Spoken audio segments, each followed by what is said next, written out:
sabi daw ng mga Nograles, kapag kasi PRRD ang tatakbo sa pagka-mayor, hindi na sila tatakbo. Pero pag kasi Bastiraw, tatapatan daw sila. So may ganun eh. So ang akin to, itong mga Nograles, hindi lang walang utang na loob dahil na binigyan ng pwesto si Carlo. Ginawa pang Carlo Kamsek. Nograles yun. Si Carlo. Si Carlo, nakalimutan natin. Kayo, wala pa ho kayong lagay kay PH Update, ha? Yung mga wala pang lagay dyan, maglagay na kayo. Isang like at isang subscribe lang, yan na ho yung lagay nyo kay PH. Pero yung tinutukoy na lagay na itong si John Vic Remulla, doon sa daladalang ayuda nitong si Tambaluslos dyan sa Cavite, hindi ho natin alam kung anong klaseng lagay yun, ha? Yung tinutukoy niya doon. Pero bago natin pag-usapan niya ang di umano, papalit dito kay Benhur Abalos, itong si John Vic Remulla. Grabe naman yung mga Remulla na yan. Talaga naman. DOJ Secretary si kapatid. Hindi ko alam kung kuya niya o ading niya. Tapos ito naman si John Vic Remulla, si DILG. Grabe, yung mga matatamis na ahensya ng pamahalaan ibinigay dito sa mga Remulla na to. Nakakapag-deliver yung mga yan eh. Diba?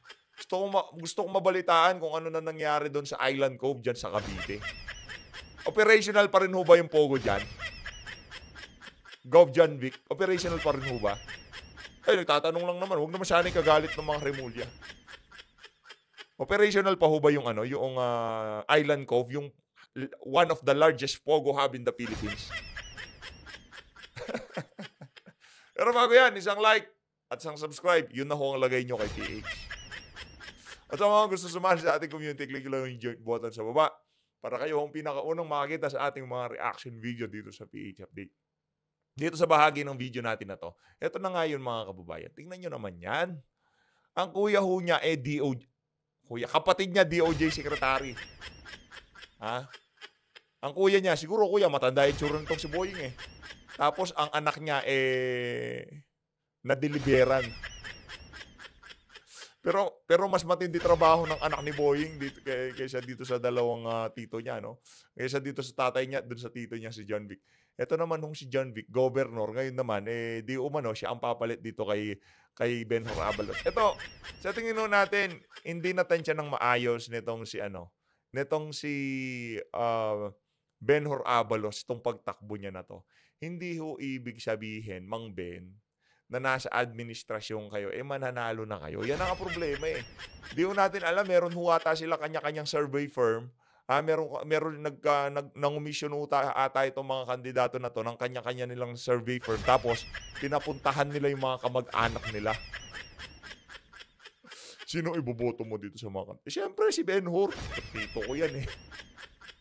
Ito namang si Revilla, nangumisyon din ng kanyang sariling survey firm. Pinapunta niya sa mga Cavite, dun sa mga kamag-anak niya. Okay, sino yung boboto mo niya? Siyempre si Revilla, ko yan eh, third cousin ko yan eh. Punta ho kayo dun sa mga nasa laylayan para magkaalaman. Kung talagang merong boboto sa inyo. Pero kung magkukomisyon kayo ng survey, at gusto nyong maramdaman ng pulso ng sambayanan, tapos papupuntahin nyo sila dun sa inyong mga kamag-anak, wag na lang. Diba? Para ho kayo naglolokohan dyan. Ito, dito sa bahagi ng video natin na to, magbibigay ho tayo ng reaksyon dito sa mga banat nitong si The General's Viewpoint, itong si General Macanas. Gusto ko nating marinig ang kanyang mga punto de vista. Kaugnay dito sa mga alingas-ngas na itong si John Vic Remulla ang papalit dito kay Benhur Abalos. Ito mga kababayan, pakinggan natin. Game! Let's go, General. Ito magaling ho to. Magaling magbigay ng ng reaction. Game. Magandang araw mga kaibigan. Mahusay mo. Pag-usapan natin ngayon, sino yung bagong DILG Secretary na kapalit ni Secretary Benhur Abalos. Formal na pong nag-file ng Certificate of Candidacy si Secretary Abalos, so considered resigned na siya. At ang Pangulong Marcos, nag-announce na siya na mayroon na siyang napili, although 2 pangalan ang sinabi niya Hindi pa niya ina-announce. So, anytime today or tomorrow, i-announce na sino yung next DILG chief. Ayun. Okay, so dito, may 3 pangalan na lumutang. Naku po, Kilalanin natin sila at magbigay tayo ng reaction kung sino ang most likely na DILG secretary. Okay, sa headlines ng Philippine Star ngayon, Cavite Governor Remulla to take over DILG. Yan. Ito po si Governor Crispin Remulla. Kapatid ito ni Secretary Boying Remulla. Okay. So mayroong report ng One News na itong si Governor John Vic pala, hindi Crispin. I'm sorry. Jesus Crispin Remulla ang DOJ Secretary. Ito naman, John Vic Remulla, ni-report ng One News na siya na ang napili na next DILG chief. Ulitin ko, nag-file na si Secretary Abalos, I think Friday. Basta nag-file na, resign na yun. So, announcement na lang ng Pangulong Marcos ang hihintayin natin. Okay. So, sino si Governor John Vic Remulla? Sabi ko nga, kapatid siya ni Secretary Boying Remulla. 2-term governor siya sa Cavite. Up to now, wala pang confirmation. Di pa nagsasalita si Governor Remulla. So, for next year's election, plano niya na magtakbo ulit na governor at naka-file na siya ng Certificate of Candidacy. So, umarangkada na ang kanyang kandidatura bilang governor. Okay. Kung sakali na siya ang piliin ng Pangulo at tatanggapin niya, wala pang, sa report wala pang substitute ni Governor John Vic Remulla. Sino ang kakandidatong governor ng Cavite? Okay. So, pangalawa, aside kay Cavite Governor John Vic Remulla, ang pangalawang person na napapalit na DILG is si former Davao Congressman Anton Lagdameo.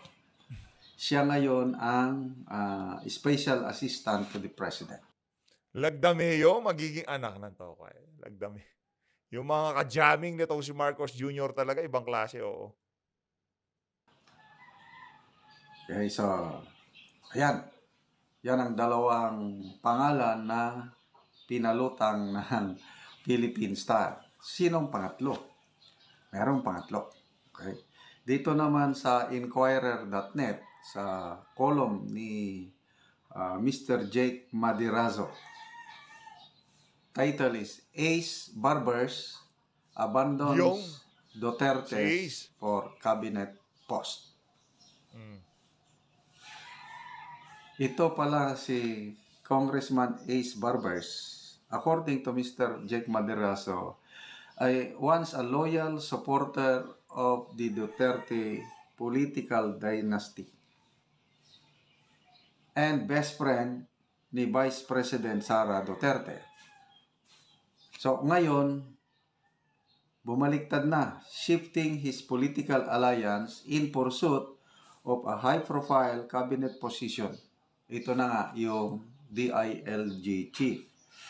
So, taga Mindanao si Congressman Robert Barbers. Mindanao din itong si mga Duterte. So, dati, aliado ng mga Duterte si Congressman Barbers. Okay. So, sa ngayon, wala na. Bumaliktad na. Dumistansya na siya sa mga Duterte. Okay. Noong 2022 elections, sinuportahan ni Congressman Barbers ang candidacy ni Vice President Sara Duterte. Kaya lang, ngayon, wala na. However, sabi ni Mr. Madiraso, his recent actions, including a congressional investigation targeting Vice President Duterte's office, suggest that the congressman is now seeking to align himself with President Ferdinand Marcos administration after his term. So, parang last term na ata si Congressman Barbers ngayon. Wala na siyang papupuntahan. Kaya, I don't know how true itong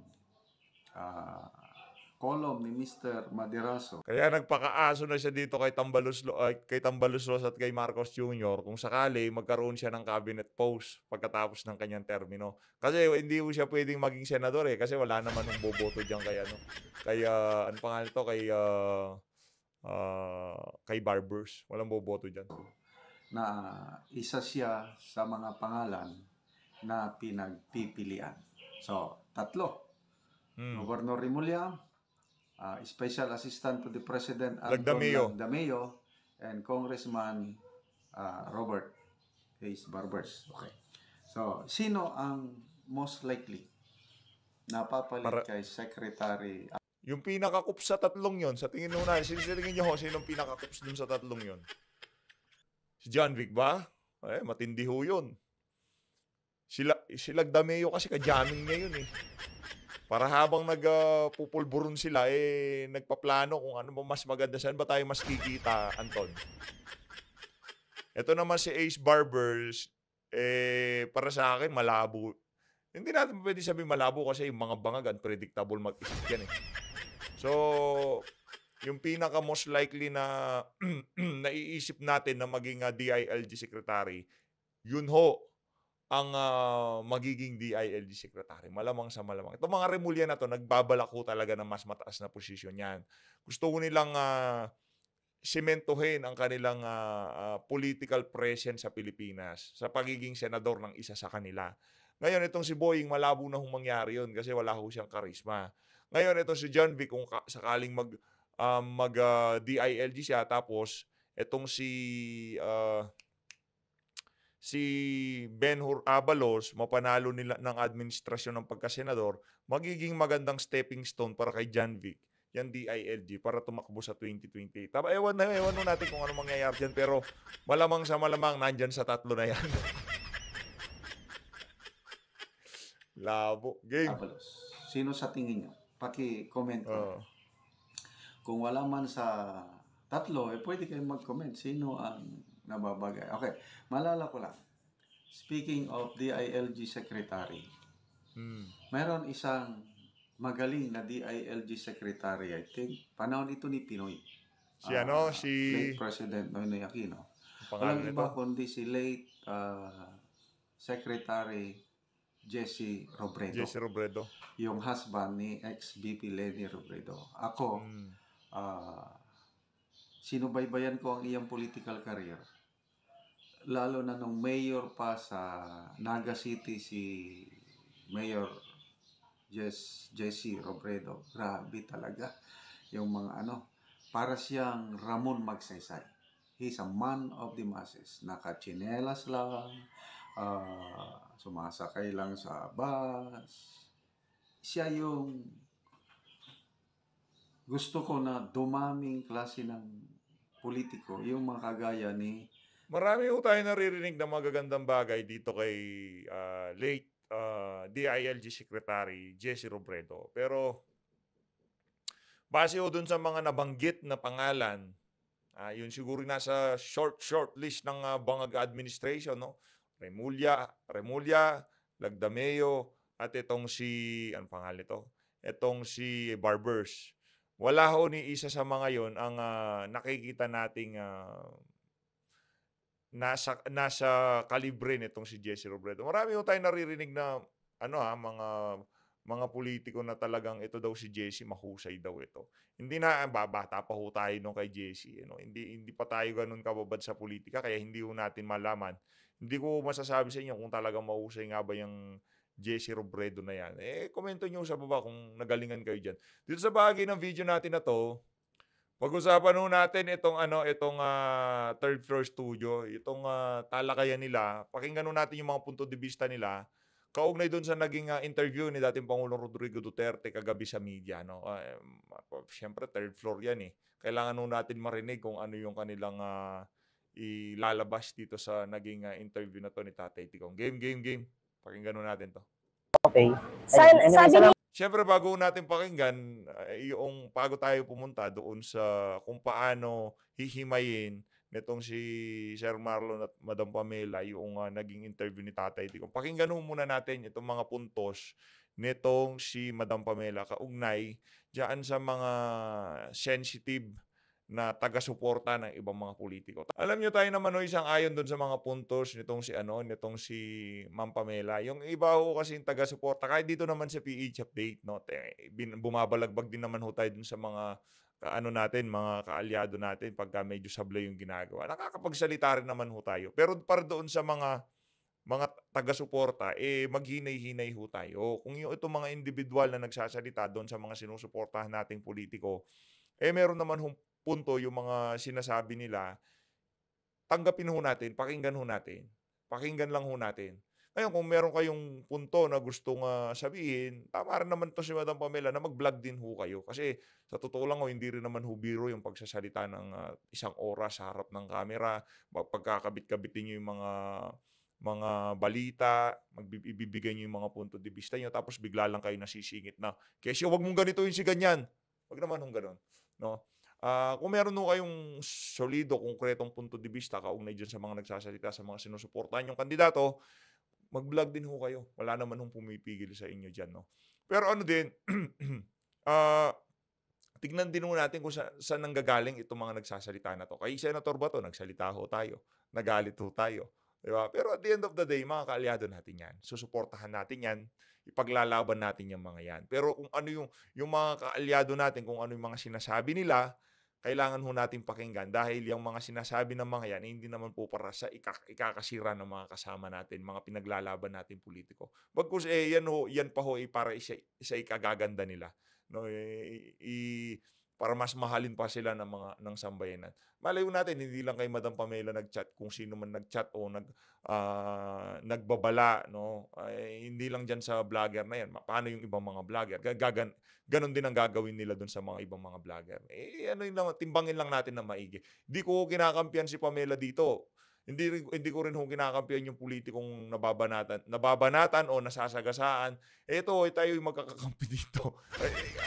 Sa maniwala ho kayo sa hindi, magkakakampi ho tayo dito. Yung mga yan, mga kakampi ho natin sa laban na to. Tayo yung nagsasalita kay Sen Bato pero wala pa naman kumontak sa atin na nagsabi na, inay ka naman sa pagbanat kay Sen Bato. Wala pa naman ho.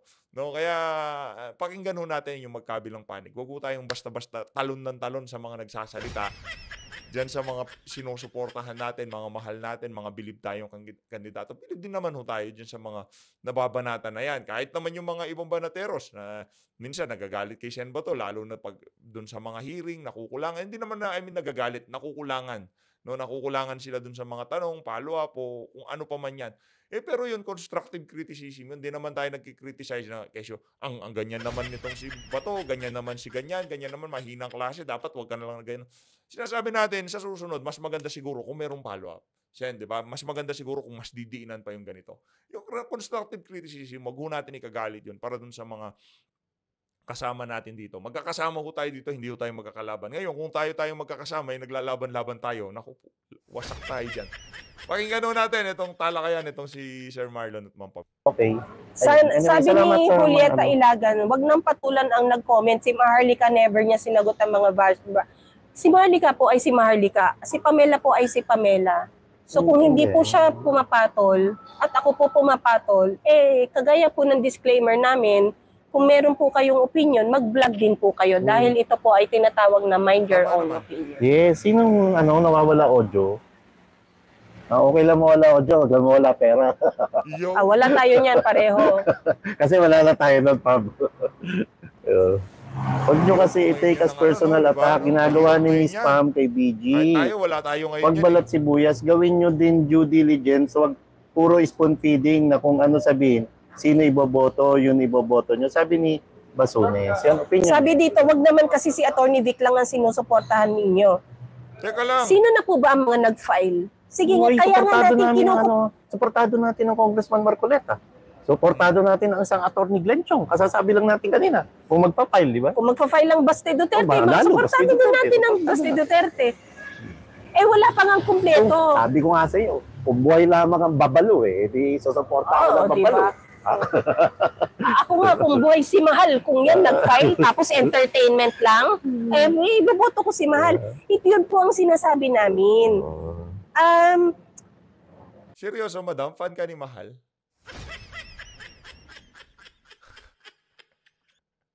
Hindi, baka biro. It had become a circus. Nakita natin ang kalidad ng mga taong nagfa-file. Kaya dapat lumabas ang mga taong may kaya, ang mga taong may galing, ang mga taong may tapang na sila dapat iligtas naman nila ang ating bansa sa pagiging circus sa 2025. Kayo guys, natutuwa ba kayo na uupo sa Kongreso ang isang diwata? Set aside kung ano man yung gusto nyong isipin na siya ay pinupulaan ko or anything.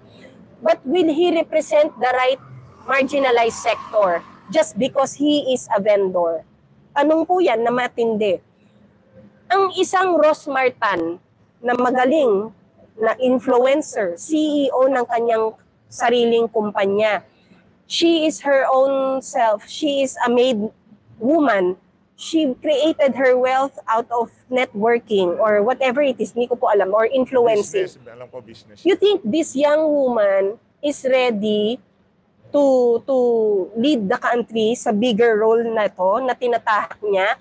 Or will she become one of those interns na nagmadali, na uupo doon at doon palang pag-aaralan? Again, ang resulta nun, marerepresenta niya ba kung sino yung constituent niya sa panahong ito? Or mag-aral muna siya ng public governance or administration, bago siya sumabak?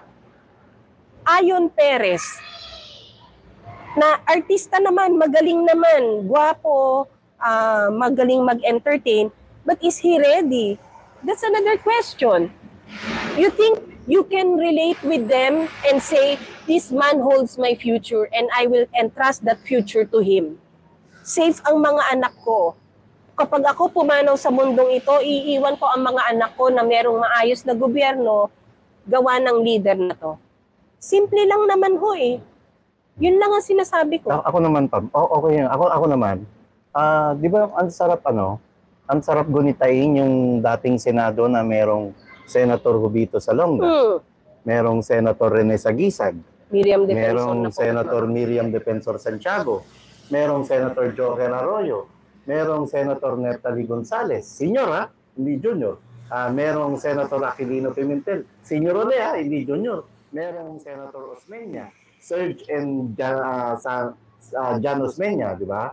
And ayun, kahit dilaw, merong Senator Frank Trilon. Ang sarap gunitain na ibalik tuloy natin yung mga personalidad na may kalidad. Hindi ko sinasabing perfecto sila dahil may mga issue sila. Ibalik pa ang yung gunitain natin yung pangalan ng isang Senator Ernesto Maceda. Ibalik natin yung galing, talino, husay, at tapang. Kung may mga issue sila noon, so be it, pero nakita natin ang tatalino ng debate. Ang nakita natin, hindi umaasa sa mga bulong ng mga Islam. Ang nakita natin, kayang-kaya nila makipagdebate pag may hawak na sila mikropono at nakatayo na sila sa podium. Yun lang man po, ibalik ko natin ang sigla, dignidad at integridad sa Senado pati sa Kongreso. Yung yung mga nandoon kapag pinanood mo sa television, alam mong champions lahat, di ba? Yung tipong political science student ka na, parang ang sarap mag-OJT doon. Parang ang sarap magtrabaho doon pagka-graduate ko. Di ba? Ngayon parang hindi sa pag-ano. Rene Sagisag daw, nakalimutan mo. Binanggit ko, Senator Rene Sagisag. Di ba? And yung tatay ni Alan, Senator Cayetano, kompanyero. Okay, nabutan ko, nagalingan ako kay Joker Arroyo. Diba? Ngayon, hindi sa pag-ano, baka mamaya pati mga estudyante ngayon. Kasi yung mga binabanggit nitong si Sir Marlon, panahon niya yun. Ako si Joker, medyo narinig-rinig ko po magsalita. Yan, si Miriam, yan, mga ganyan. Pero yung mga Panyero, Cayetano, hindi ko nabutan yan. Panahon nila yan. Eh, kita naman sa mukha pa lang, mukhang tito ko yan eh. Tito yan, tita ko ho yan, tita. Baka kahit hindi pa ako graduate, mas magaling na ako dyan, mga political science student, di ba? Anyway, yun lang, ibalik ko natin. Ibalik natin, hindi po para sa sarili natin, kundi para na lang sa kinabukasan ng mga kabataan natin, ng bayan natin. Kasi katulad ngayon, ano nakikita natin sa Kongreso? Ang nakikita natin sa Kongreso, mas pinaglalaanan nila ng pondo, naka-earmark ang 591 billion pesos para lamang sa ayuda program. Ang sabi kagabi ni PRRD, may nagtanong, di ba? Sabi niya, ubos ang pera ng gobyerno. Kahit tulay, wala tayong nakikitang bagong tulay. So, ito ba ang kalidad ng mga mambabatas ang gusto nating ibalik at iboto uli sa Senado at Kongreso na hindi tinututulan, hindi binabaril at hindi hinahadlangan yung pag-allocate ng 590 billion pesos na earmark para sa ayuda program? Bakit yung pera yun hindi gamitin sa pagpapatayo ng ospital? Bakit ang pera yun hindi gamitin sa pagpapatayo ng yung farm to market road palakasin? Bakit yung pera yun hindi palakasin pang Tinapos ko ho yun ha. Napanood nyo naman yung video natin. Talagang di ko ini-skip. Talagang isang buong diretso pinasadahan natin para maintindihan natin lahat ng sasabihin ni Tatay Digong, di ba? Walang infrastruktura, puro ayuda, ubos pera ng sambayan ng Pilipino. Di ba? Yun ang sinabi ni Tatay Digong. Kawawa ho talaga. Akala nyo ngayon natin mararamdaman ang kapalpakan nitong administrasyon na to. Ang hirap pong magtayo, napakadaling mangwasak. At yung pagka-itatayo mo ulit yan, baka dalawang presidente hindi pa ho tayo tapos para ayusin mga winasak ng walang yan. Sa totoo lang ha, napakadaling mangwasak, napakahirap pong mag-build. Yung ginawa ni Tatay Digong, yung binild niya, talagang puro build, illegal na droga, inaayos, kriminalidad. Ang hirap po noon. Yung ginawa niya na yun kasi yung society naka-embedded na sa nila sa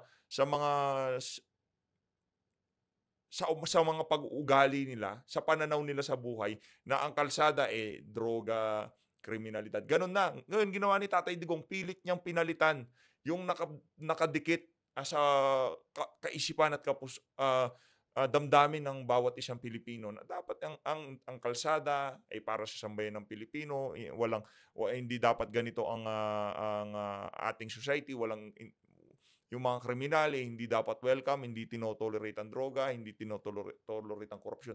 Yun ang ginawa ni Tatay Digong. Ngayon dito sa administrasyon na to, ang ginagawa ho nila, binabalik ho nila yung kung paano kinondisyon ng mga dilaw ang utak ng mga Pilipino, yung ginagawa ho nilang manhid sa mga korupsyon, sa kriminalidad, sa droga, sa kawalang pakialam ng pamahalaan. Ganun hong gustong gawin ng administrasyon na to. At pagdating ng susunod na administrasyon, kung Duterte man yan o kung sino man yan, yung ginawa ni Tatay Digong, kung susubukan na naman papalitan yung pag-iisip ng Pilipino, panibago napakahirap na naman ho na gagawin ng susunod na presidente. Kaya yung ginagawa ho ngayon nito, hindi naman ho natin ngayon makikita yung mga kalokohan, yung mga resulta ng ginagawa nilang kapalpakan dito sa ating bansa. Malamang dalawang presidente, di pa ho tayo tapos para ayusin ang winasak ng administrasyon na to. Edukasyon, ang sektor ng edukasyon, anong ginawa nila? Binawasan nila ang budget ng state universities and colleges. Nasa halip, kulang na, alam natin, at stake ang kalidad ng edukasyon sa Pilipinas, binawasan pa nila. Alam na, kulang ang pasahod sa mga guro, kulang ang pasahod sa mga profesor, kulang ang classroom, kulang ang building ng mga eskwela. Gusto yata ng Marcos Jr. hindi rin makagraduate yung mga estudyante kagaya niya. Kagaya niya na. And gusto niya, ang legacy niya ay ayuda legacy. Di ba? Para manahimik po ang marami sa comment section, vote Bongo for Senator 2025. Vote BG. Vote BG. Okay na, happy. Anyway, nasa proseso po kami na. Please vote Bongo for Senator. Wag yung masamain lahat ng sinasabi. Kahit tayo dito, marami hindi natutuwa sa ibang sinasabi natin dito. Pero minsan kasi yung masakit ho talaga katotohanan. Maging dito sa hanay ng mga taga-suporta ng mga Duterte, marami hong mga balat sibuyas at hindi ho sila nakakaintindi na yung kritisismo nitong isang individual na to, hindi naman para sa ikakasama. Bahala nga kayo dyan. Naman talaga, maraming malasakit center dyan na sila, ang brainchild niyan si Mike Dino ng Cebu. Hanggang marami natulungan. Marami. Si one-stop shop yun eh. Galing nun.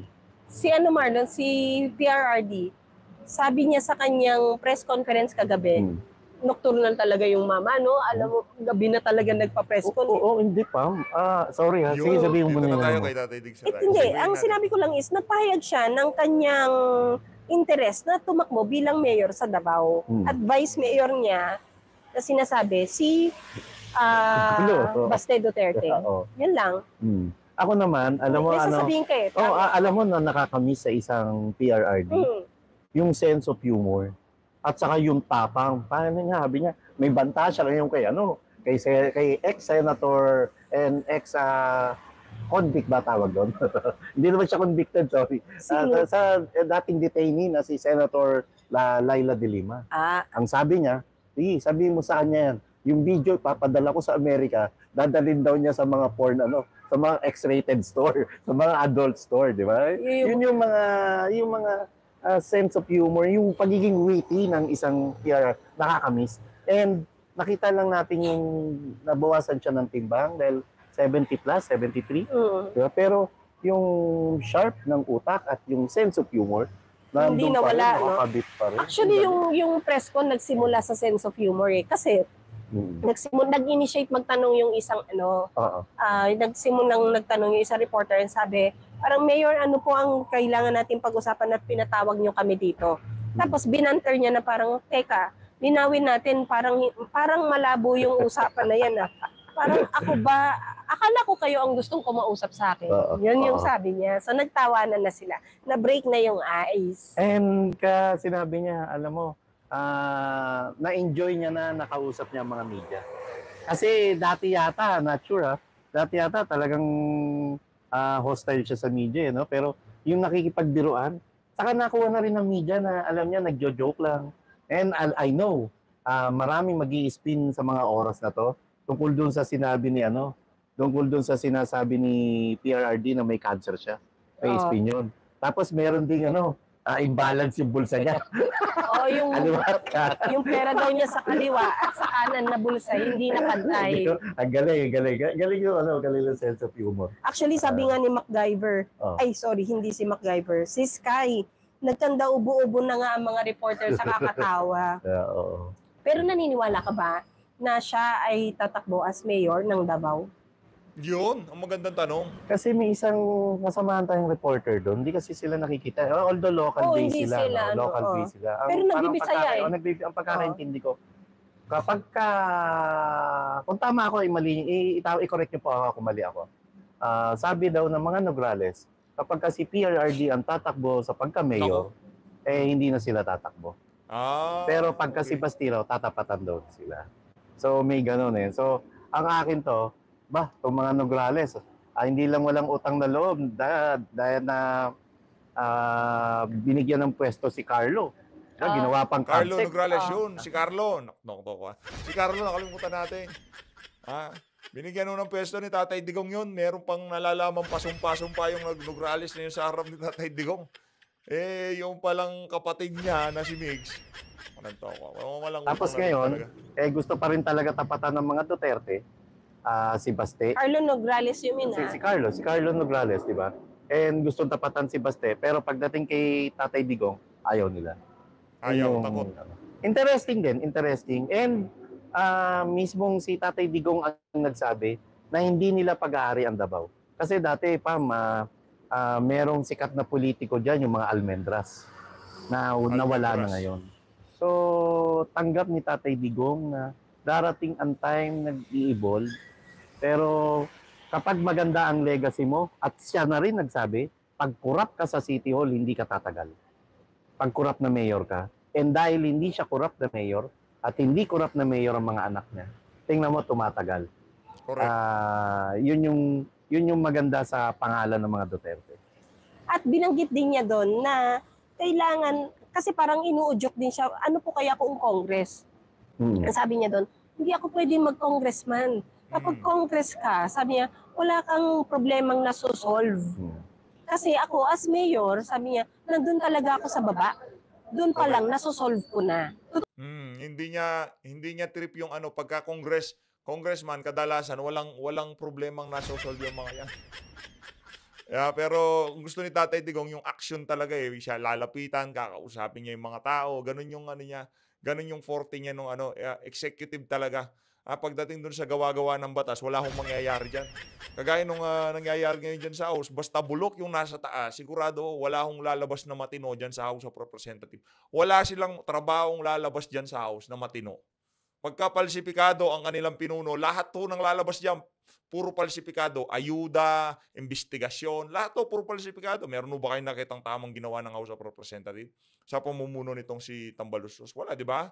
Kasi kung ano yung puno, siya yung magiging bunga. At yung bunga, yung ginagawa ng ating kongreso ngayong mga panahon na to.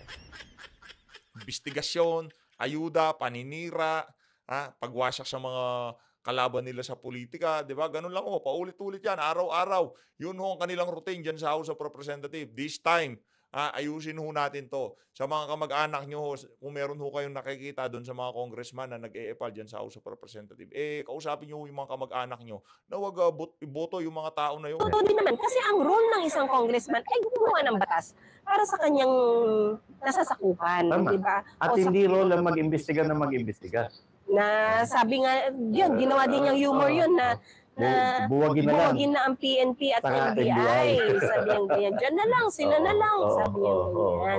So parang he feels na masyadong toxic congressman. Dahil nga marami dyan, grandstanding and all, no? Tapos ang ano rin naman niya, ang pinaka-objective niya, Marlon, ng pagtakbo ng mayor, kung totoong tatakbo si PRRD as mayor, ay yung una nga niya tinakot na kung may droga sa syudad na ito, magsilayas na kayo. Dahil yun talaga ang gusto niyang sikilin o pahintuin, dahil alam natin sa panahon ngayon, laganap na naman. Pero ang ganda, Pam, no? Anyway, kahit sino naman maging mayor at kahit sino tumakbo sa pagkasenador, isa sa mga Duterte, panalo at malaking tulong sa bayan, no? Palagay mo kung magbabalik mayor ang isang PRRD sa Davao City at ang mayor... Tignan natin game. VP Sara, Vice President. Isang mayor na Duterte. Isang senador na Duterte. Isang congressman na Duterte. Kumbaga medyo matindi-tinding impact na, tapos mapanalo pa natin yung lineup ng PDP laban. At yung mga guest candidate nila. Yan. Baste Duterte ang maging senador at ang kasama niya nasa taas ng entablado ay sila Attorney Vic at Congressman Marcoleta. Aba, maisog yung tandem na yun. May katapat na ngayon ng Macho Black. Ayun nga, Macho Papi, no? Ayun na nga mga kababayan, na Macho Papi pa nga. Ayun na nga. Maraming salamat sa pag-support sa PH Update. Puntahan nyo yung mga yung mga malulupit na political vlogger dyan sa Third Floor Studio. Pasyalan nyo sila at subscribe. Supportahan din natin. Maraming salamat Mag-ingat kayong lahat. Mahal natin ng Pilipinas.